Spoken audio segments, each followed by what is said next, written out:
What's up, everybody? I'm Chase Lee, and welcome back to another movie review. And the movie I'm going to be reviewing tonight is Wildlife, and this one comes from IFC Films, and it's actually directed and co-written by Paul Dano, also co-written by Zoe Kazan. And this one tells the story of an American family in Montana in the 1960s. You know, nice little suburban life with the parents played by Jake Gyllenhaal and Carey Mulligan, and they have their son played by Ed Oxenbould. And you know, Jake Gyllenhaal, he loses his job, and so he's kind of lost in life. He's kind of angry, doesn't really know what to do, and he kind of leaves town for a little bit.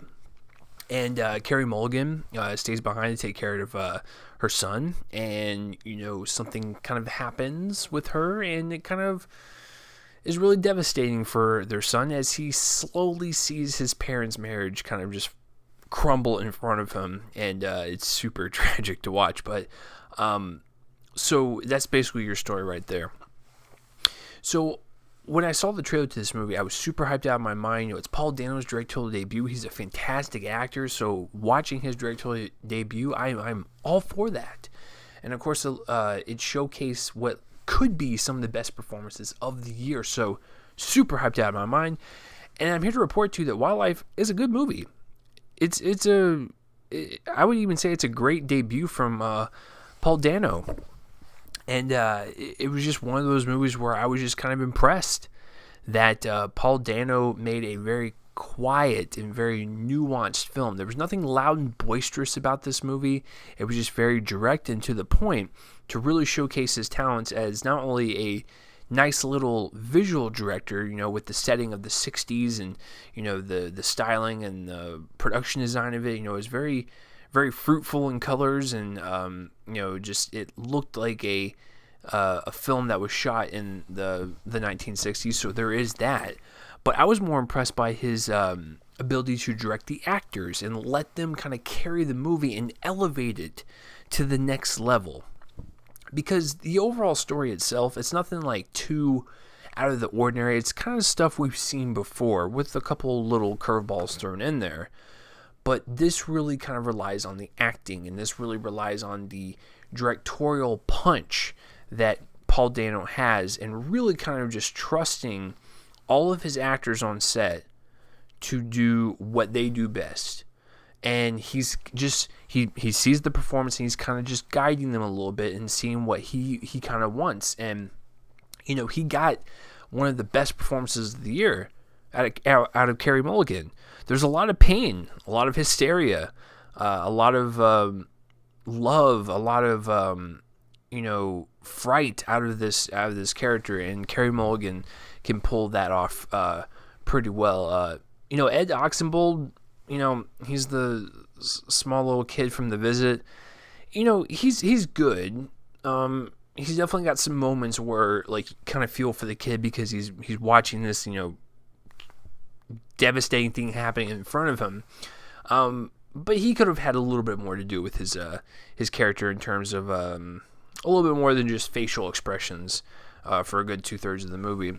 And Jake Gyllenhaal, he's always great and he's good in the movie. But this is definitely not one of those performances where you're going to, like, remember it for him. And, you know, that's not a bad thing. But usually when you watch, like, a Jake Gyllenhaal movie, you go, man, that was a great performance. This one's a good performance. But this ship, performance-wise, is anchored by Carey Mulligan. She is fantastic in this movie. But that just shows you how great Paul Dano is as a director. He made this little, you know, just quiet little film that would explode on screen from the performances and some of the actions that these characters kind of portrayed. And I love the fact that he chose, like, suburban 1960s, like, home life, because, you know, when you think of, like, the 60s and, like, suburban life, it's very perfect. It's very, you know, white picket fence. It's like, it's the ideal version of, like, what a perfect family is supposed to be, especially back in that time era. But he managed to make a story to where it's not so perfect. There's a lot of flaws. There's a lot of, you know, anguish. There's a lot of, you know, sadness and pain and just demons. They're inside of these, not literal demons, but you know what I mean. inside of these households that a lot of people don't get to discover because they just see what's on the outside. They see, oh, perfect family, little suburban house.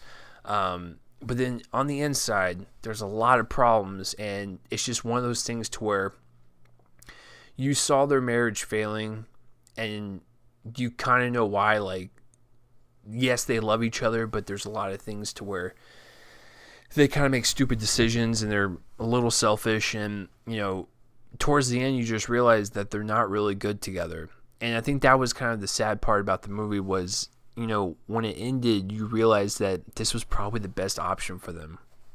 I mean, it's very sad to, you know, kind of admit that, but it's one of those things to where at the end, it was very, very sad to watch, but it was also kind of therapeutic almost, because, like, I almost felt relieved that, you know, maybe they're going to go off in different directions, and it's going to actually be better for the kid, better for their health, and it's just, I don't know.